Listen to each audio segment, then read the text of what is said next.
अस्सलामुअलैकुम students and welcome to LNG academy. आज के इस लेक्चर में हम रिव्यू एक्सरसाइज 1 के क्वेश्चन नंबर 8, 9 एंड 10 को डिस्कस करेंगे।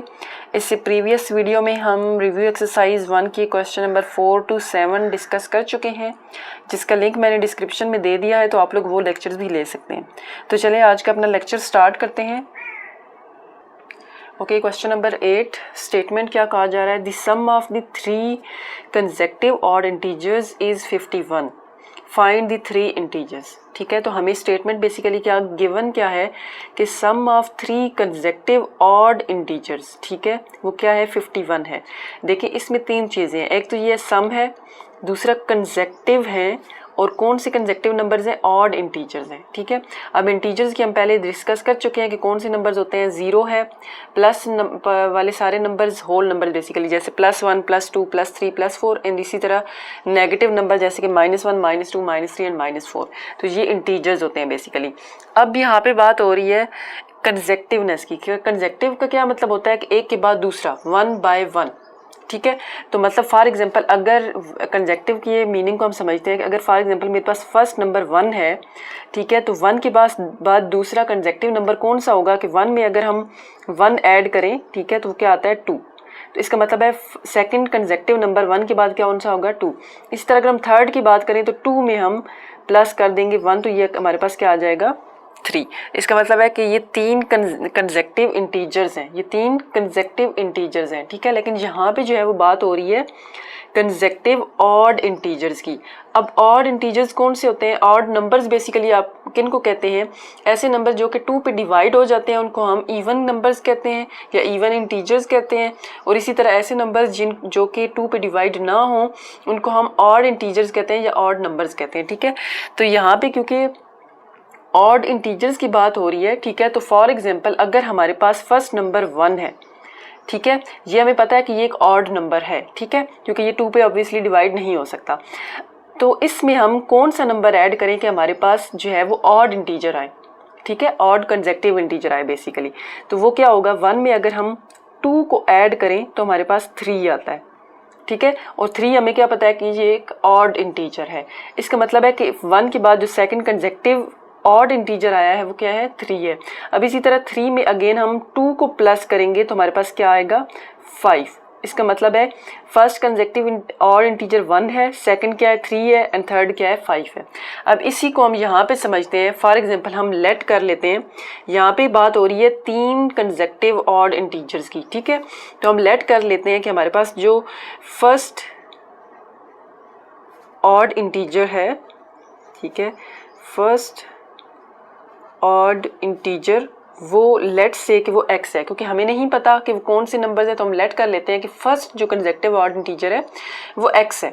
ठीक है, अब हमने नेक्स्ट देखना है कि second odd integer and third odd integer कौन सा होगा। ठीक है, तो second odd integer and third odd integer. ठीक है, देखें अगर हमारे पास फर्स्ट ऑड इंटीजर जो है वो x है, ठीक है, तो सेकंड कंसेक्टिव ऑड इंटीजर कौन सा होना चाहिए? फॉर एग्जांपल अगर लेट से हम कहते हैं कि x जो है वो 1 है, ठीक है, क्योंकि ये ऑड नंबर है ना, तो ये 1 होगा, 3 होगा, 5 होगा, 7 होगा। ठीक है, मतलब ये 0, 2, 4 नहीं हो सकते, तो ऑड इंटीजर है तो ऑब्वियसली फॉर एग्जांपल हम इसको लेट कर लेते हैं कि ये 1 है। ठीक है, तो 1 में जैसे कि हमने कहा कि 2 को प्लस करें तो 3 होता है। ठीक है, इसका मतलब है कि 1 की जगह पे जहाँ पे हमने x लिया हुआ है ना, तो x में हम 2 को प्लस करेंगे तो हमारे पास क्या आएगा? सेकंड ऑड इंटीजर आएगा। ठीक है, तो इसलिए यहाँ पे हम क्या लिखेंगे? x + 2। ठीक है, अब थर्ड ऑड इंटीजर क्या होगा? अगेन जैसे कि हमने देखा कि x + 2 है, फॉर एग्जांपल हमारे पास यहाँ पे 3 आ गया था ना, तो 3 में भी अगेन हमने 2 प्लस किया है तो 5 आया है। इस 3 में हमने 2 ऐड किया है तो 5 आया है, मतलब ऑड इंटीजर आया है। इसी तरह हम इस x + 2 में ऐड करेंगे 2 को अगेन, तो हमारे पास क्या आएगा? थर्ड कंसेक्टिव ऑड इंटीजर आएगा। ठीक है, तो x + 2 ऑलरेडी है, इसमें +2 कर दें तो क्या आ जाएगा? x + 4। ठीक है, हमने लेट किया कि फर्स्ट ऑड इंटीजर जो है वो x है। लेट से कि अगर फॉर एग्जांपल ये हम x + 2 और +4 क्यों लिख रहे हैं? क्योंकि ये x जो है वो ऑड इंटीजर है। ठीक है। तो फर्स्ट नंबर अगर ऑड है, फॉर एग्जांपल वो 1 है, तो 1 में 2 ऐड करने से जो है वो सेकंड ऑड इंटीजर आएगा। इसी तरह इसमें अगेन 2 ऐड करने से जो है वो हमारे पास थर्ड ऑड इंटीजर आएगा। इस वजह से हमने फर्स्ट को x लेट किया है, सेकंड को x+2 लेट किया है एंड थर्ड को x+4 लेट किया है, ठीक है।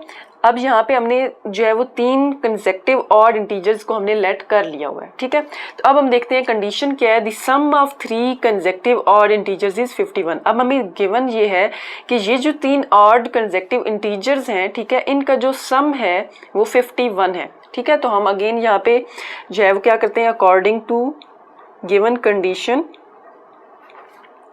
According to given condition, given condition के अकॉर्डिंग सम जो है वो इनका क्या है 51 है। तो इन तीनों बेसिकली नंबर्स का सम, ठीक है, तो क्या आ जाएगा x प्लस x+2, ठीक है, एंड प्लस x+4, x+4, ये क्या है हमारे पास 51, ये हमें गिवन है, ठीक है। अब हमने क्या करना है, देखें यहाँ पे ये जो वेरिएबल्स हैं x ये आपस में ऐड होंगे और 2 और 4 आपस में ऐड हो जाएंगे, ठीक है। जैसे यहाँ पे क्या है x प्लस x, तो ये कितने हो गए 3x, ठीक है, तो 3x आ जाएगा प्लस 4 + 2 क्या हो जाएगा 6, विच इज़ इक्वल टू 51 जो है वो एज इट इज़ आ जाएगा, ठीक है। अब हमें क्योंकि x की वैल्यू फाइंड आउट करनी है तो फर्स्ट ऑफ ऑल हम 3x को इधर ही रखेंगे और ये जो 6 है उसको हम उधर ले जाते हैं। इस साइड पे ये x 6 जो है वो प्लस हो रहा है, दूसरी साइड पे जाके ये माइनस हो जाएगा, ठीक है। तो यहाँ पे क्या आएगा 3x इज इक्वल टू 51 में से हम 6 को माइनस करें तो क्या आएगा 51 माइनस 6 क्या आ रहा है 45, ठीक है 45। अब हमने क्या करना है, यहाँ पे देखिए 3 के साथ x के साथ 3x एक्स्ट्रा है ना, तो यहाँ पे ये 3 मल्टीप्लाई हो रहा है, दूसरी साइड पे जाके ये क्या हो जाएगा डिवाइड हो जाएगा, तो क्या आएगा 45 डिवाइडेड बाय 3। अब हम 45 को डिवाइड करते हैं 3 पे, तो क्या आंसर आ रहा है हमारे पास 15, ठीक है। इसका मतलब है कि यहाँ पे x हमारे पास क्या आ गया है 15 और x हमारे पास हमने x को क्या लेट किया हुआ है कि वो क्या है फर्स्ट ऑड इंटीजर है, ठीक है।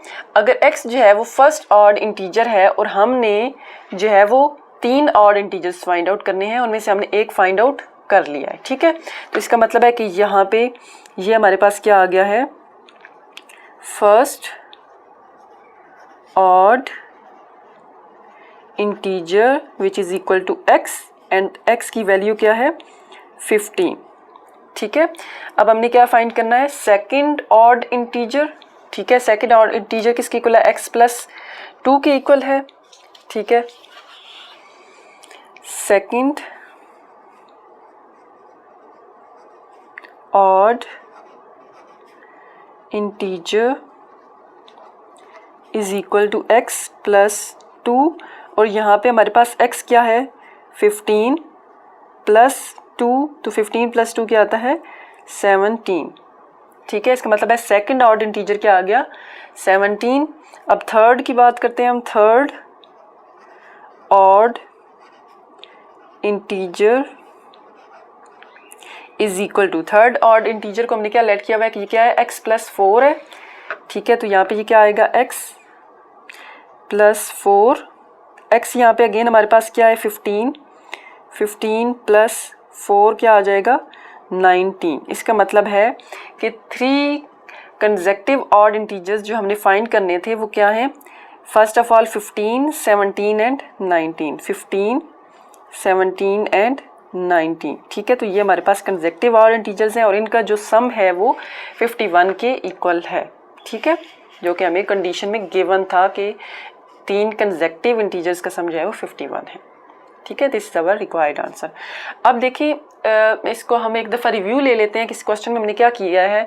हमें गिवन था क्वेश्चन में कि जो सम है 3 कंसेक्टिव ऑड इंटीजर्स का वो 51 है और हमने वो 3 इंटीजर्स जो है वो बेसिकली फाइंड करने थे, ठीक है। तो उसके लिए हमने फर्स्ट ऑफ ऑल देखा कि कंसेक्टिव ऑड इंटीजर्स से क्या मुराद है, ठीक है। तो हमने देखा कि फर्स्ट ऑफ ऑल अगर हम फर्स्ट ऑड इंटीजर को 1 लेट कर रहे हैं तो 1 में 2 को ऐड करने से 3 आता है, यानी कि सेकंड कंसेक्टिव ऑड इंटीजर आता है। इसी तरह 3 में अगेन हम +2 करें तो हमारे पास थर्ड कंसेक्टिव ऑड इंटीजर आता है, ठीक है। तो इसलिए हमने फर्स्ट ऑफ ऑल जब लेट किया कि फर्स्ट ऑड इंटीजर जो है वो x है, ठीक है, तो इसमें 2 को ऐड करेंगे तो हमारे पास सेकंड कंसेक्टिव ऑड इंटीजर आ जाएगा। इसी तरह हम अगेन इसमें जो है वो 2 को ऐड करेंगे तो हमारे पास जो है वो थर्ड कंसेक्टिव ऑड इंटीजर आ जाएगा। ठीक है, तो फर्स्ट x आ गया, x + 2 एंड x + 4, ये 3 कंसेक्टिव ऑड इंटीजर्स, इनको हमने लेट कर लिया। ठीक है, फिर हमें गिवन था स्टेटमेंट में कि सम जो है सम ऑफ 3 कंसेक्टिव ऑड इंटीजर्स वो 51 है।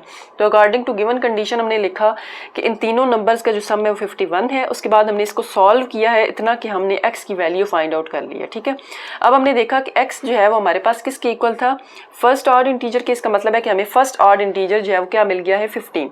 अब जब हमें फर्स्ट ऑड इंटीजर मिल गया है तो हमने सेकंड और थर्ड को फाइंड किया। ठीक है, सेकंड ऑड इंटीजर हमने देखा कि ये जो है वो x + 2 के इक्वल था।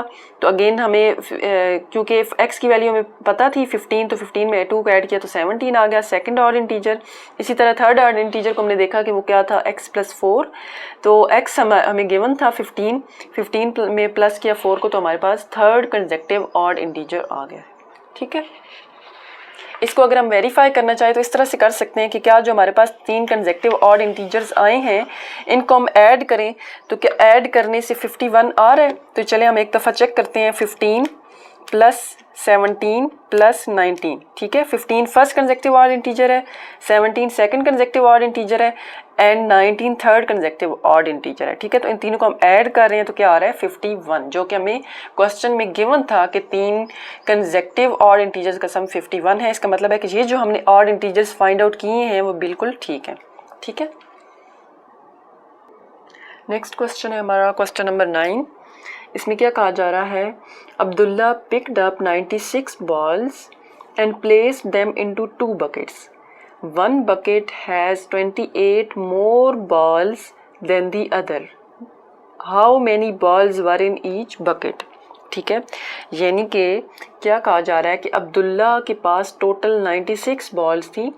ठीक है, जिसमें से उसने 2 बकेट्स में बॉल डाली हैं। ठीक है, 96 टोटल्स हैं और 96 बॉल्स को उसने 2 बकेट्स में इस तरह से डाला है कि एक बकेट में दूसरी बकेट से 28 बॉल्स जो हैं वो मोर हैं, यानी कि ज़्यादा हैं। ठीक है, फॉर एग्जांपल कि अगर एक बकेट में x बॉल्स हैं, ठीक है, तो दूसरी बकेट में 28 मोर यानी कि x + 28 बॉल्स हैं। ठीक है, क्या है कि अगर एक बकेट में x बॉल्स हैं तो दूसरी में 28 बॉल्स ज़्यादा हैं, तो इसलिए हम x में प्लस करेंगे 28, तो इससे 28 बॉल्स ज़्यादा आएंगी। ठीक है, तो टोटल बॉल्स हमें गिवन है कि 96 हैं और हमने फाइंड आउट क्या करना है कि how many balls were in each bucket. ठीक है, तो हमने ये बताना है कि हर एक बकेट में कितनी कितनी बॉल्स रखी गई हैं। ठीक है, तो चलिए स्टार्ट करते हैं इसको। हमें गिवन क्या है, first of all total balls कितनी है, 96 है। तो हम फर्स्ट ऑफ ऑल यहाँ पे लिख देते हैं, हमें गिवन है कि टोटल बॉल्स जो हैं वो कितनी है, 96।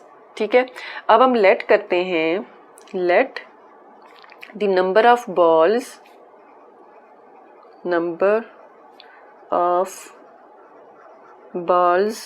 Put in 1 bucket. हम लेट करते हैं कि एक बकेट के अंदर कितनी बॉल्स रखी गई हैं, x। ठीक है, और अगेन हम क्या करते हैं कि जो number of balls in second bucket कितनी होंगी, number of balls in second bucket.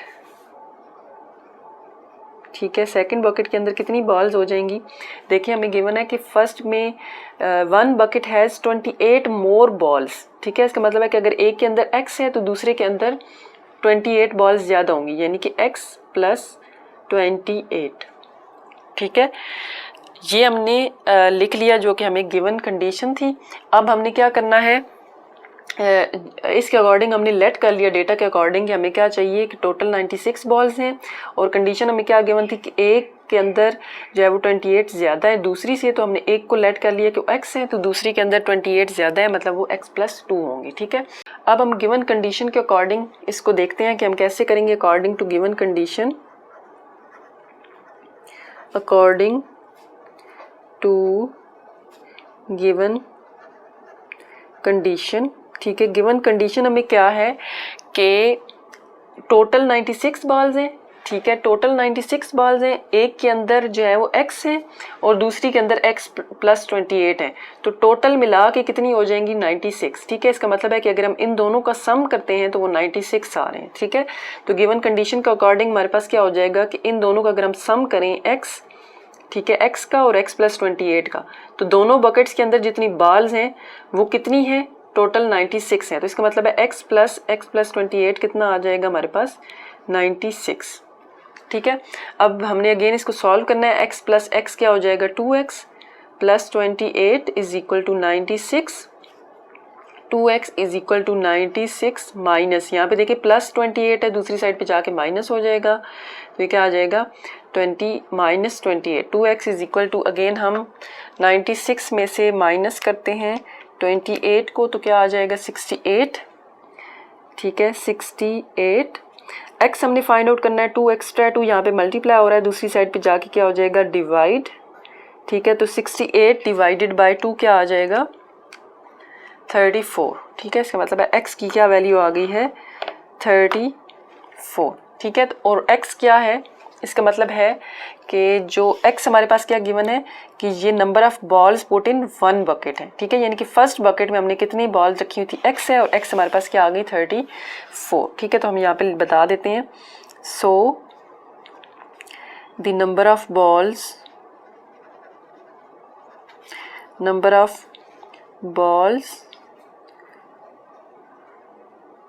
In first bucket के अंदर कितनी बॉल्स हैं x हैं। ठीक है, और x क्या आया है 34। अब हमने सेकंड बकेट के अंदर फाइंड करनी है, तो देखें number of balls in second bucket कितनी है x प्लस 28। ठीक है, तो यहाँ पे हम फाइंड आउट कर लेते हैं नंबर ऑफ बॉल्स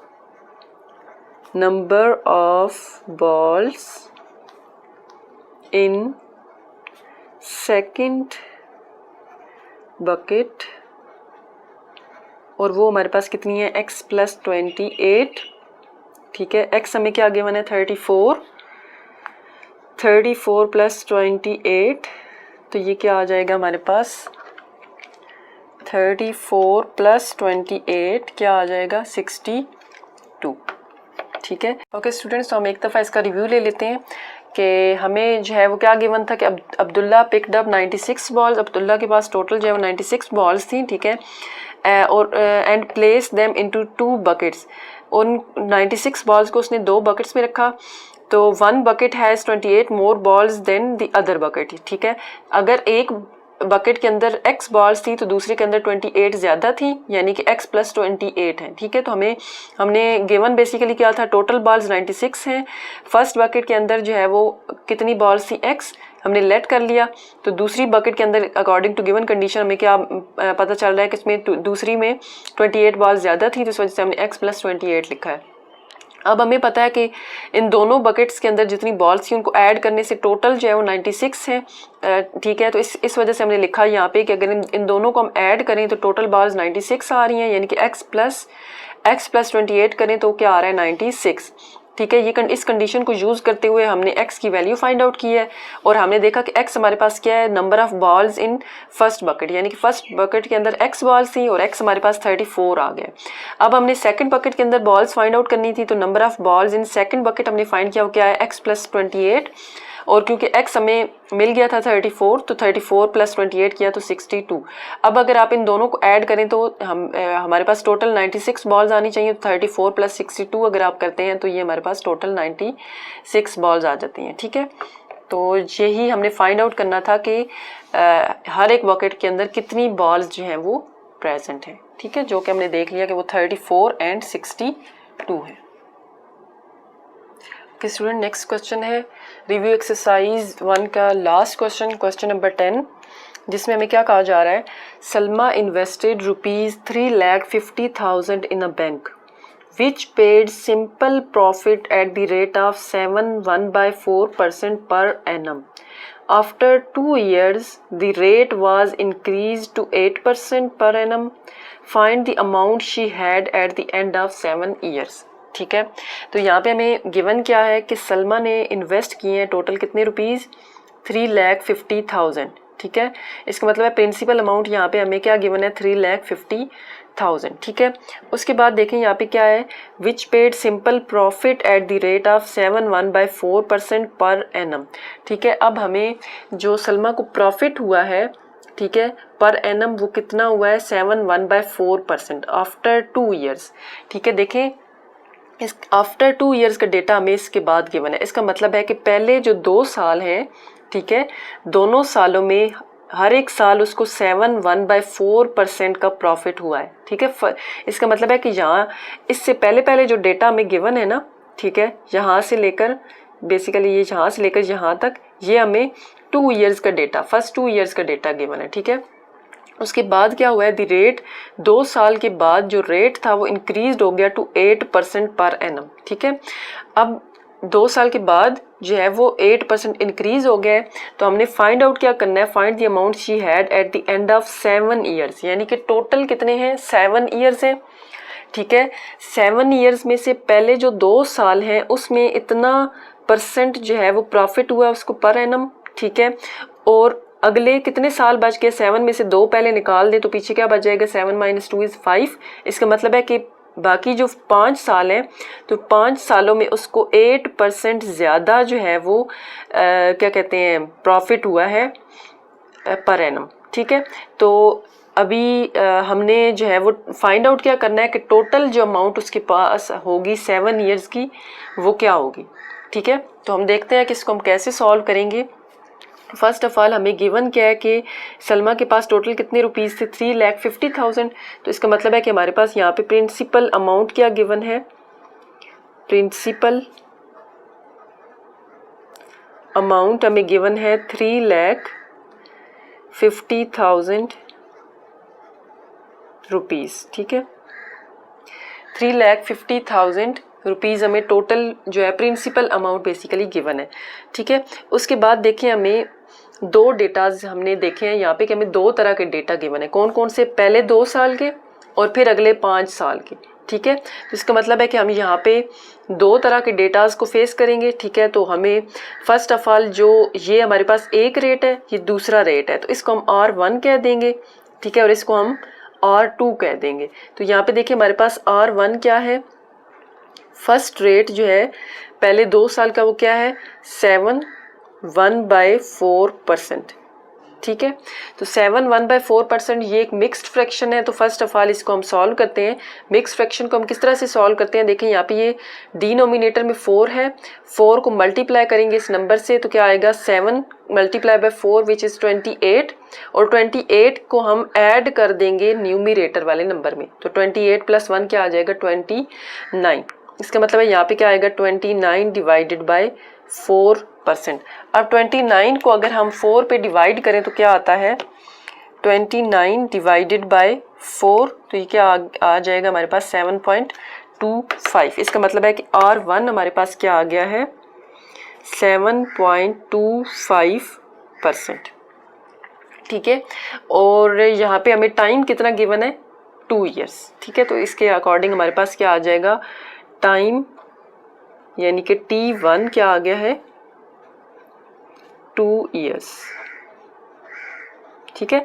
तो फर्स्ट ऑफ ऑल हम इसको सॉल्व करते हैं, फिर हम देखते हैं कि आगे हमें नेक्स्ट क्या गिवन है, ठीक है। नेक्स्ट 5 ईयर्स का हमें कितना डेटा गिवन है, तो इसके अकॉर्डिंग हमने फाइंड आउट क्या करना है इंटरेस्ट, मतलब टोटल उसको प्रॉफिट जो हुआ है वो क्या हुआ है, इंटरेस्ट उसका कितना आया है पहले 2 साल का, ठीक है, वो हमने फाइंड आउट करना है, ठीक है। और इंटरेस्ट का हमारे पास फार्मूला क्या होता है, ठीक है, इंटरेस्ट का फार्मूला होता है P यानी कि principal amount multiply by rate, ठीक है। और रेट हमारे पास R1 है इसके अकॉर्डिंग, और तीसरा हमारे पास क्या होता है टाइम, और टाइम यहाँ पे क्या है T1। अब इसके अकॉर्डिंग हम यहाँ पे वैल्यूज़ पुट आउट कर देते हैं। यहाँ पे देखिए प्रिंसिपल अमाउंट क्या है 3,50,000, ठीक है। तो यहाँ पे आ जाएगा रुपीज़ 3,50,000, ठीक है, मल्टीप्लाई बाय R1 यहाँ पे क्या है 7.5%, 7.25%, और इसको मल्टीप्लाई करें ईयर्स, ईयर्स क्या है हमारे पास 2, ठीक है।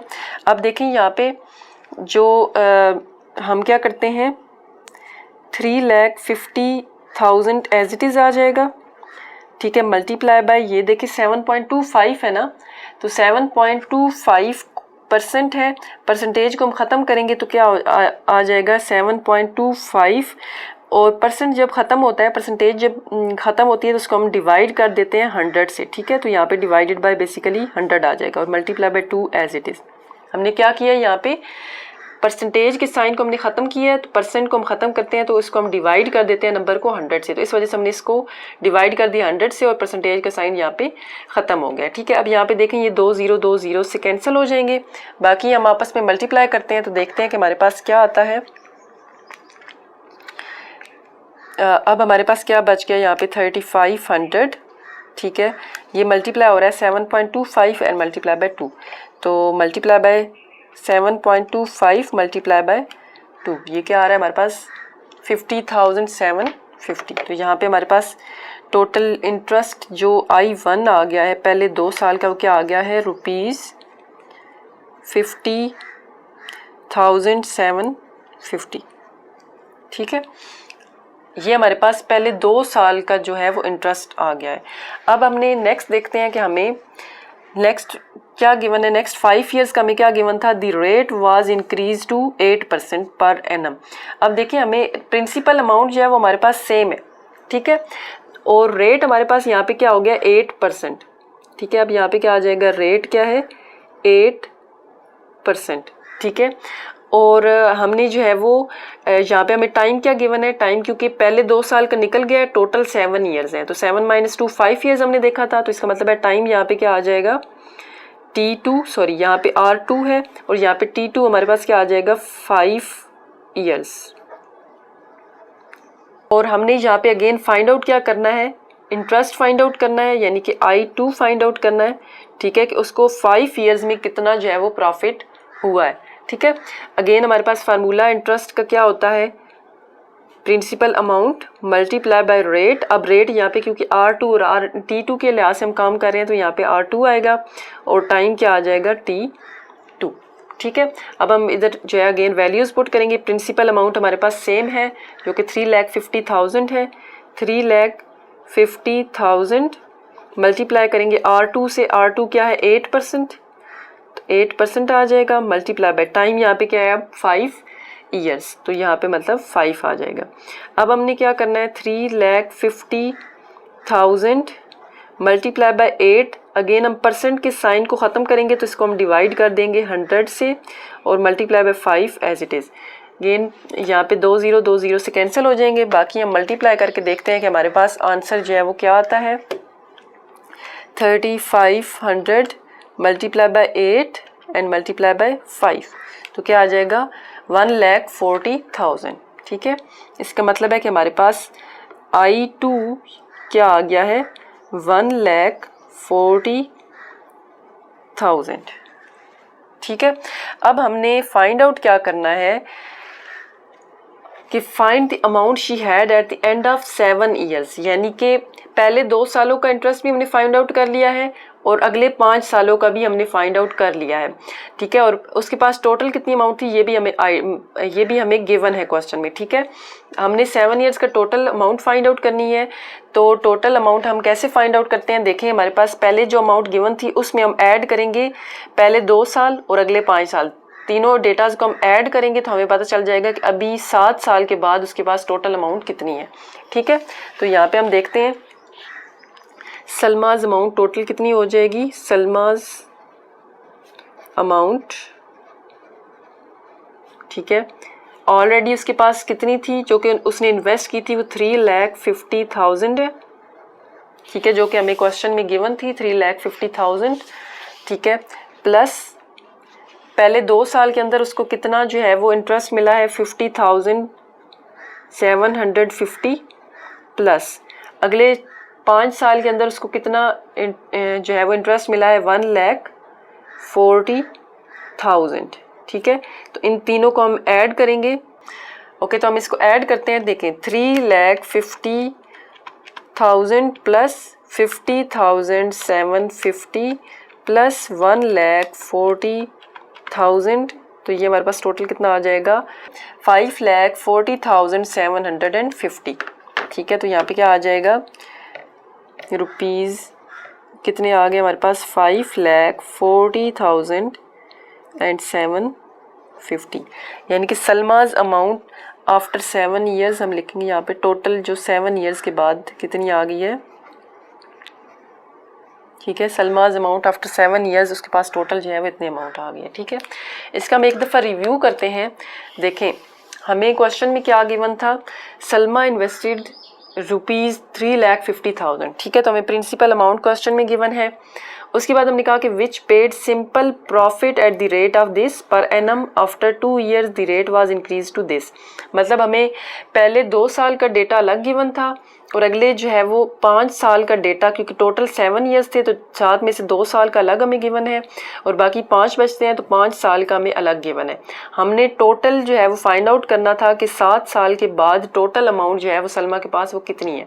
ठीक है, तो उसके लिए हमने फर्स्ट ऑफ ऑल देखा कि प्रिंसिपल अमाउंट हमें गिवन थी 3,50,000 और पहले 2 साल के लिहाज से डेटा अलग हमें गिवन था, मतलब उसका इंटरेस्ट हमने अलग से फाइंड आउट किया है और अगले 5 साल के लिहाज से हमने इंटरेस्ट अलग से फाइंड आउट किया है। ठीक है, वो हमने कैसे फाइंड आउट किया है, हमें यहाँ पे गिवन था रेट क्या है 7.1/4% रेट गिवन था, तो R1 7.1/4 आ गया। इस मिक्स फ्रैक्शन को हमने सॉल्व किया तो 7.25% आ गया। इसी तरह हमें टाइम फर्स्ट का क्या गिवन था कि 2 ईयर्स है, तो टाइम हमने लिखा 2 ईयर्स। इंटरेस्ट हमने फाइंड आउट करना था, इंटरेस्ट का फार्मूला होता है principal amount multiply by rate multiply by time. ठीक है, तो इसमें हमने वैल्यूज पुट आउट की हैं तो हमने इंटरेस्ट 1 फाइंड आउट कर लिया है। ठीक है, फिर हमने नेक्स्ट क्या फाइंड आउट करना था, आगे हमें 5 सालों का डेटा अलग से गिवन था तो वो हमने लिखा, उसके लिहाज से हमारे पास रेट जो है वो 8% गिवन था तो वो हमने लिख लिया। फिर हमने जो है वो टाइम, क्योंकि यहाँ पे 5 ईयर्स का गिवन था तो वो हमने लिखा। इंटरेस्ट हमने फाइंड आउट करना है, अगेन हमारे पास फार्मूला सेम है, principal amount multiply by rate multiply by time. Values हमने पुट आउट की हैं और इंटरेस्ट जो है वो हमने फाइंड आउट कर लिया है नेक्स्ट 5 ईयर्स का। अब हमें क्योंकि फाइंड आउट क्या करना था फाइनली कि हमने वो अमाउंट फाइंड आउट करनी थी जो कि सलमा के पास 7 साल के बाद टोटल अमाउंट आ रही है। ठीक है, तो टोटल में वो अमाउंट भी शामिल होगी जो कि उसके पास ऑलरेडी थी और फिर हमारे पास जो 2 साल का उसका डेटा था उसको हमने ऐड किया और 5 ईयर्स का डेटा, उन तीनों को हमने ऐड किया।